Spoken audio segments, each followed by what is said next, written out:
ವಿಧದ ಹಾವುಗಳ ಕುರಿತು ತಿಳಿಸ್ಕೊಡ್ತೀನಿ ಅಂತ ಹಾಗೆ ಒಂದು ಆಶ್ಚರ್ಯಕರ ಮಾಹಿತಿಯನ್ನ ಕೂಡ ನೀಡಿದ್ರಿ. ಯಾವಾಗ್ಲೂ ಹೇಳ್ತಿರ್ತೀರಾ ನೀವು, ನಾಗರ ಹಾವುಗಳಲ್ಲಿ ಹೆಣ್ಣು ಮಾತ್ರ ಇರತ್ವೆ, ಗಂಡು ಇರೋದೇ ಇಲ್ಲ ಅಂತ. ಮಾತುಕತೆ ಮುಂದುವರ್ಸೋಣ್ವೆ? ಖಂಡಿತ. ನೋಡಿ, ಈ 3 ವಿಧವಾದ ಹಾವುಗಳಂದ್ರೆ ಪಾತಾಳದಲ್ಲಿ ವಾಸವಾಗಿರ್ತಕ್ಕಂಥ ಒಂದು ವಿಧಿವಿಧಾನ. ನಮ್ಮಲ್ಲಿ 3 ಲೋಕಗಳು, ತ್ರಿಲೋಕಗಳು ಅಂತೀವಿ. ಹೇಳಕ್ಕೆ ತ್ರಿಲೋಕಗಳು ಅಂತ ಹೇಳಿದಾಗ ಪಾತಾಳವೆಲ್ಲ ಸೇರಿದಾಗ ಅತಳ ವಿತಳ ಸುತಳ ರಸ ತಳ ತಳ ತಳ ಮಹಾತಳ ಪಾತಾಳ ಅಂದಾಗ ಆ ಪಾತಾಳ ಲೋಕದಲ್ಲಿಂದ ಅನುಗ್ರಹವನ್ನು ಪಡಿತಕ್ಕಂಥ ನಾಗ ಯಕ್ಷ ಕಿನ್ನರ ಕಿಂಪುರುಷಗಳು. ಇವತ್ತಿನವರೆಗೂ ಯಾರು ನಾಗರ ಪಂಚಮಿಯಲ್ಲಿ ಈ ವಿಶೇಷವಾಗಿ ಇರ್ತಕ್ಕಂಥ ಶಾಪವನ್ನು ಆಗ ನಾಗೇಂದ್ರ ದೇವತೆಗಳು ಈ ಗರುಡನಿಗೆ ವಿಚಾರ ಹೇಳ್ತಾರೆ. ನೋಡಿ, ಇನ್ನು ಮೇಲೆ ನಾವು ಅಕ್ಕ ತಂಗಿರು, ನಾವೆಲ್ಲ ಹೆಣ್ಣು ಮಕ್ಕಳು ಅಂತ ನಾಗರ ಹಾವುಗಳಲ್ವಾ, ಆ ಹೆಣ್ಣು ಮಕ್ಕಳಾಗಿರೋರು ನಿಮ್ಮೆಲ್ಲ ಅಕ್ಕ ತಂಗಿರು, ಸಹೋದರಿ ಮನೋಭಾವ. ಯಾವತ್ತೂ ತಂಗೀರ ಮೇಲೆ ಕೋಪಗೊಂಡಾಗ ಅಣ್ಣಂದ್ರು ಯಾವತ್ತೂ ಸ್ಟ್ರೇಟ್ ಆಗಿರ್ತಾರೆ, ನೇರವಾಗಿರ್ತಾರೆ, ದಿಟ್ಟವಾಗಿರ್ತಾರೆ. ಕೆಲವರು ತಂಗಿ ಮೇಲೆ ತುಂಬ ಪ್ರೀತಿ ಇಟ್ಕೊಂಡಿರ್ತಾರೆ, ಆದರೆ ತಂಗೀರು ಸಲೀಸಾಗಿ ಏನು ಮಾಡ್ಬಿಡ್ತಾರೆ, ಸಲಿಗೆ ತೊಗೊಂಡ್ಬಿಟ್ಟು ಕೆಟ್ಟ ಅಭ್ಯಾಸಗಳನ್ನ ಕೆಟ್ಟ ವಿದ್ಯೆಗಳನ್ನ ಕಲ್ತಿರೋ ಹೆಂಡ್ತಿರು ಇದ್ದಾರೆ. ಅಂದರೆ ಆ ತಂಗೀರು ಆ ರೀತಿ ಆಗಿಬಿಡ್ತಾರೆ.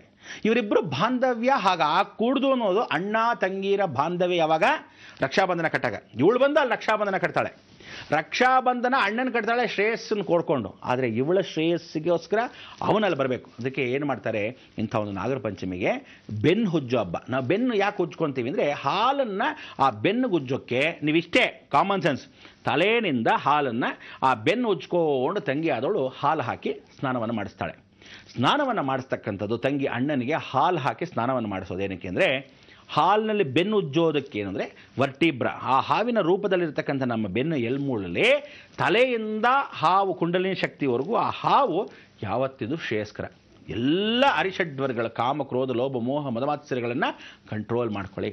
ಆ ಶಬ್ದವನ್ನು ಗರುಡನಿಗಾಗಲಿ ಎಂಥ ಒಂದು ದೈವಪುರುಷರಾಗಿದೆ ಅಣ್ಣನ ಒಂದು ಸಂಕೇತನ ಮಾಡಿಕೊಂಡದ್ದು ಹಾವುಗಳು.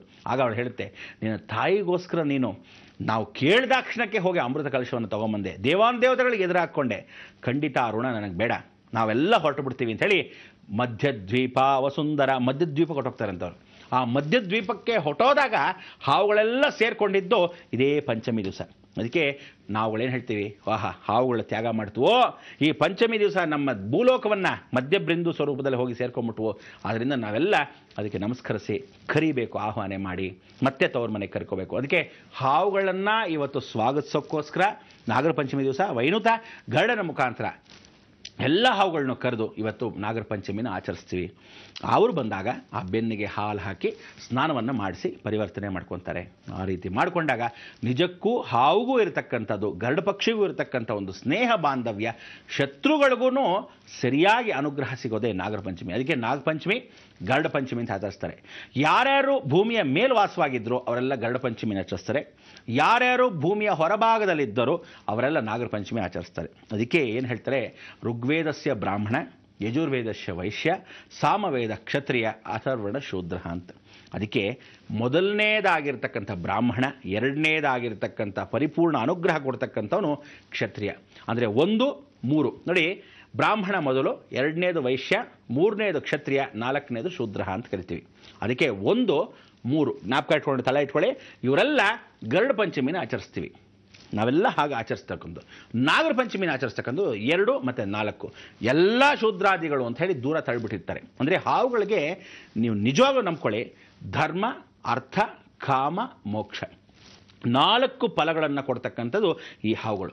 ಆ 4 ಫಲಗಳನ್ನು ಕೊಡಬೇಕಾದ್ರೆ ಕೊನೆಯದಾಗಿ ಎಷ್ಟೋ ಜನ ಕೆಟ್ಟದಾಗಿ ಭಾವಿಸ್ತಕ್ಕಂಥವ್ರನ್ನ ನೀವು ಶೂದ್ರಾದಿಗಳು ದೂರ ಹೋಗಿ ಅಂತ ಇದ್ರು ಆ ಕಾಲದಲ್ಲಿ.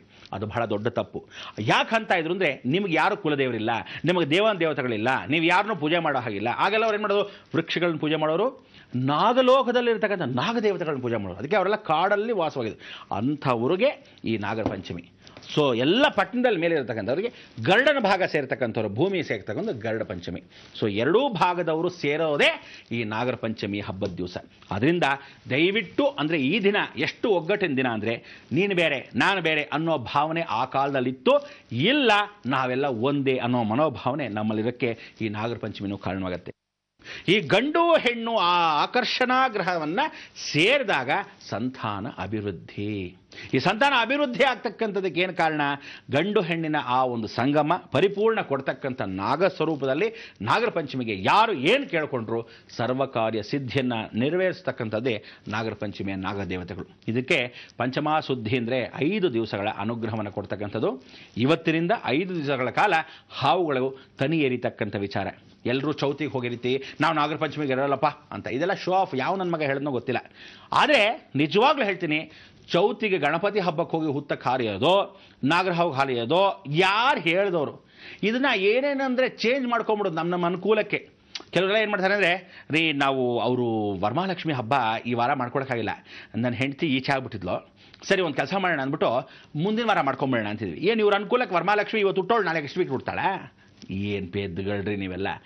ಯಾವತ್ತು ಮಾಡಬೇಕು ಆವತ್ತೇ ಮಾಡಬೇಕು. ತಪ್ಪೋಯ್ತಾ ಮುಗ್ದೋಯ್ತು ನಿಮ್ಮ ಹಣೆ ಬರ, ನೆಕ್ಸ್ಟ್ ವರ್ಷನೇ ಅದು. ಅರ್ಥ ಆಯ್ತಾ? ಆದ್ದರಿಂದ ಹಬ್ಬ ಯಾವತ್ತು, ಯಾವ ತಿಥಿ, ಯಾವ ನಕ್ಷತ್ರ ಯಾವ ಫಲವನ್ನು ಕೊಡುತ್ತೋ ಆವತ್ತೇ ಆಚರಿಸ್ಕೋಬೇಕು. ನಿಮ್ಮಿಷ್ಟಕ್ಕೆ ನಾಳೆ ನಾಡಿದ್ದು ಚೌತಿ ದಿವಸ ಹಾಕೊಳ್ಳೋಣ, ಗಣಪತಿ ಬಂದು ಅಡ್ಜಸ್ಟ್ ಮಾಡ್ಕೊತಾನೆ, ಇದೆಲ್ಲ ಬಿಟ್ಬಿಡಿ. ನಾಗಲೋಕದಲ್ಲಿ ಹೇಗೆ ಅನ್ನೋದು ಮಡಿ ಆಚರಣೆ ನೆನ್ನೆನೇ ತಿಳಿಸ್ಕೊಟ್ಟಿದ್ದೀನಿ. ಆದರೆ ಈ ಮಡಿ ಆಚರಣೆಯಲ್ಲಿ ಸಿದ್ಧತೆ ಜೊತೆಗೆ ನಾವು ಮಾಡ್ತಕ್ಕಂಥ ವಿಧಿವಿತ್ತ ಏನು ಅನ್ನೋದು ತಿಳಿಸ್ಕೊಡೋಕ್ಕೆ ನೀವೇನು ಮಾಡಬೇಕು ಗೊತ್ತಾಇದೆಯಲ್ಲ?